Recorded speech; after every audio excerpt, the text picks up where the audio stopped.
একটা টিমের ক্লাবের সমস্যা, টাকা পয়সার সমস্যা, আমরা ক্লাবেই ছিল ওটা। আমরা চিন্তা করছি আমরা জিতবো, তারপরে অফিসিয়ালের সঙ্গে বসবো, ওরা আমাদের কি করবে। আবাহনী মহারণ তো চিরপ্রতিদ্বন্দ্বী, এটা আসলে যুগ যুগ থেকে চলে আসতেছে।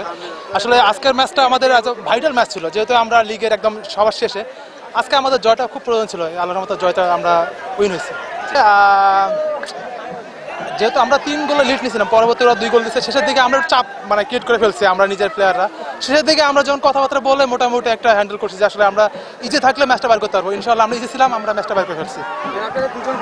আবাহনীতে প্লেয়ার একটি অন্যতমে যাবেই, এটাই আসলে চিরন্তন সত্য। এখন আমাদের টিমে ওই টিমে গেছে, ওখান থেকে আমাদের আসছে, এটা বড় ফ্যাক্ট না। সোলেমান অবশ্যই ভালো স্ট্রাইকার, মানতে হবে। যার কারণ আমাদের সোলেমান যেহেতু ওই টিমে চলে গেছে, আমরা নতুন টেকনিক ইউজ করছি, আমরা কাম ব্যাক করছি ইনশাল্লাহ।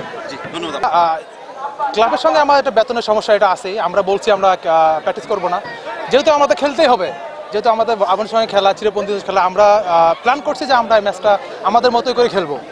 আমরা টাকা চিন্তা করি না, আমরা খেলবো। দেখা যায় এখন সামনে কর্মকর্তা আছে, অফিসিয়াল আছে, আমাদের কি করে। মানে উইনের চিন্তা তো সবারই থাকে, 2 টিমের ছিল। আমরা ভালো খেলছি, আমরা জিতছি। আসলে